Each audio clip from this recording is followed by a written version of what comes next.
카푸치노네 일기장 켄딱의 이야기 제8화 천국에 도달하였는가. 천국이란 무엇인가? 천국이란 곳이 육신이 죽으면 가는 그저 공간적인 곳인가? 위로받기보다는 위로하고, 이해받기보다는 이해하며, 사랑받기보다는 사랑하여 자기를 온전히 줌으로써 얼마 전 새롭게 하소서라는 유튜브 채널에서 엄정화님의 간증 영상을 보았다. 엄정화님의 하느님에 대한 사랑과 그 사랑을 경험한 이러저러한 사건들과 주와의 관계 속에서의 삶이 이러저러한 사건들로 잘 표현되어 은혜로웠다. 영상 중간에 이런 내용이 나온다. 엄정화님은 천국이 처음에는 잘 믿어지지 않았다 하며 다만 귀신들의 존재와 악마의 존재를 믿는다 하였다. 그러다 어느 날 귀신들이 이곳저곳에 우리가 너무나 잘 아는 곳에 존재한다면 하나님의 자녀들은 어디로 갈까? 라는 질문에서 천국이라는 답에 도달하였다고 하였다. 정말 간단하고 명쾌한 대답이 아닐 수 없다. 이 영상을 보고 나서 드는 생각이 있었다. 예수께서 처음으로 복음을 선포하실 때 하신 말씀은 때가 다 되어 하느님의 나라가 다가왔다. 회개하고 이 복음을 믿어라. 이다. 어째서 하늘나라가 가까이 왔다는 것이 복음이며 곧 기쁜 소식인가? 이 말씀이 정말로 나에게 기쁜 소식으로 다가오는가? 내 인생의 모든 기쁨이 정말 하늘나라가 가까이 왔다는 이 복음에 근거하고 있는가? 아니면 이 복음은 다만 예수의 여러 말씀 가운데 하나일 뿐인가? 예수의 복음을 들으며 기쁨을 느끼지 못한다면 이 말씀은 아직 나에게 복음이 아니다 라고 이재민 신부님의 우리가 예수를 찾는 이유는 이라는 책에서 말한다. 재밌게도 이 책을 읽게 된 시점이 저 영상을 보고 난 직후이다. 같은 질문을 나에게 해보았다. 하늘나라가 가까이 왔다는 이야기가 나에게 정말 기쁨으로 다가왔는가? 잘 모르겠다. 나에게 지금까지의 가르침 중에 그리스도를 메시아로 믿고 있는 신자에게 생명의 기쁨이 정말 있다면 지금 있는 이 세상에서 천국을 맛보고 있어야 하며 그 천국이 지금 시점부터 영생, 즉 영원히 이어지는 것이다 라는 가르침은 머리로는 기억하고 있다. 그러니까 예수를 믿는 우리는 지금의 삶에 있어 이곳이 천국이어야 육신의 죽음 이후에도 이어져서 천국에 있게 된다는 것이다. 하여 눈앞에 다가온 죽음을 기꺼이 받아들일 수 있게 해달라고, 죽음이 결코 낯설지 않게 해달라며 성인 토마스 모어가 기도하지 않았을까 한다.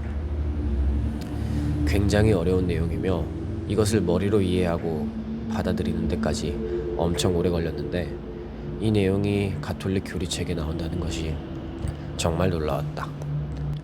그러니까 세례를 받기 전에 갖는 교회의 가르침이 우리가 도달해야 하는 영성이 이만큼이나 높았다는 것에 깜짝 놀랐으며 그동안 내가 얼마나 하나님에 대해 몰랐는지, 얼마나 그저 믿고자 하는 하나님을 나 스스로가 만들어 믿었는지를 깨닫게 되었다.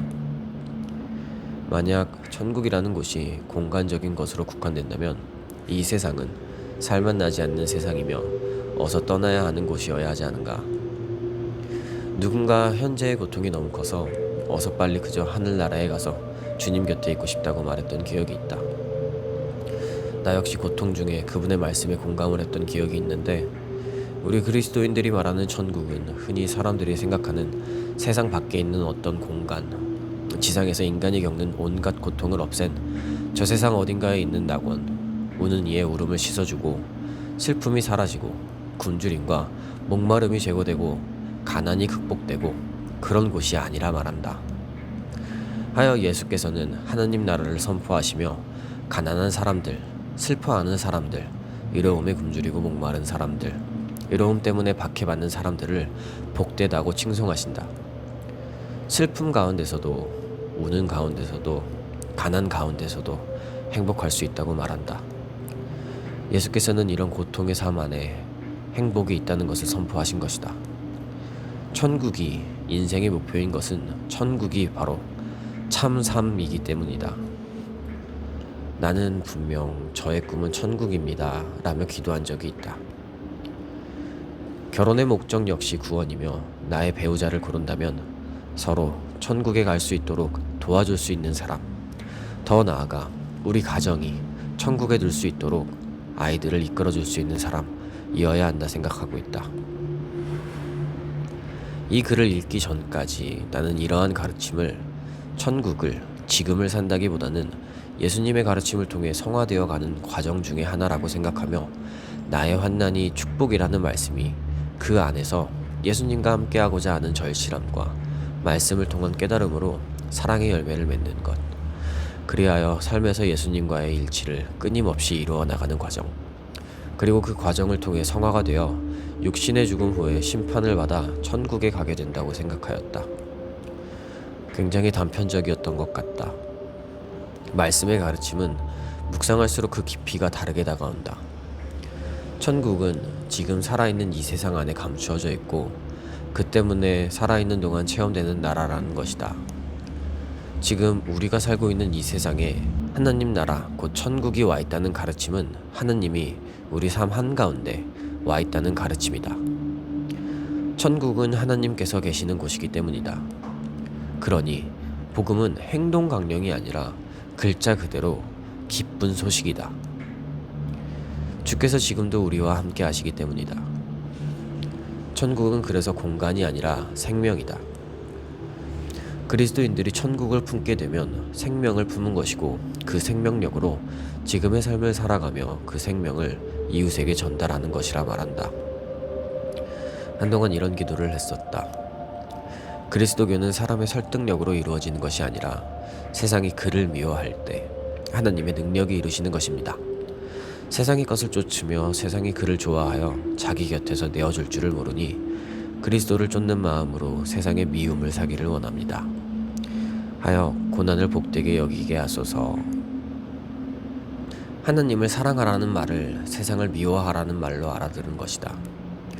돈을 쫓거나 육신의 정욕을 쫓아 살아가다 보면 계속해서 그 안에서 그것들로 나의 공허함을 채우고자 죄를 계속 범하게 되는 악순환, 그리고 그것을 사랑하는 것이 세상을 사랑하는 것이며 그러한 것들을 멀리해야 하기만 한다고 생각한 것이다. 그렇지만 이 나의 고백은 명백하게 오류가 있었다. 하나님은 자비의 하느님이시다. 내가 죄를 범할까 두렵다 하여 그 유혹을 뿌리치는 것은 매우 잘한 것이나 그러한 유혹을 뿌리치지 못하는 사람들과의 관계를 끊으려 한 것은 잘못이다라는 것이다. 하나님 나라는 생명이며 그 생명을 느끼고 체험하기 위해서는 이웃에게 다가가야 하며 자기가 처해 있는 현실을 피하지 않고 오히려 그 안으로 더욱 깊이 파고들며 사랑해야 한다는 것이다. 그리하여 천국, 즉 생명을 그들에게 전달해야 한다는 것이다. 회개하라는 회개의 말씀을 겨우 도덕적으로만 이해해서는 안 된다. 천국은 그런 곳이 아니며 하나님도 그런 분이 아니라고 말한다. 회개란 지금까지의 사고와 행동을 아니라고 고백하는 것이며 인생의 의미를 발견하고 모든 일에 기쁘게 임하는 사람이다. 거룩과 구원을 목표로 살며 예수께서 사셨던 그 삶을 더 깊게 묵상하며 나의 십자가를 지고 그 좁은 길을 따라가야 하겠다. 우리 그리스도인은 세상의 모든 사람에게 희망을 주는 존재가 되어야 한다. 고통 속에 사랑의 하나님이 계시다는 것을 체험을 통해 보여줘야 한다. 그것이 우리의 삶이다. 우리는 고통 가운데에서 의미를, 절망 가운데에서도 희망을, 죽음 가운데에서도 삶을 발견하게 해달라고 기도하여야 한다. 내가 복음의 기쁨을 느끼며 상식적이기만 한 복음이 아닌 생명을 나의 이웃들에게 증명하는 삶을 살도록 허락해 주시길 빌어본다. 아멘.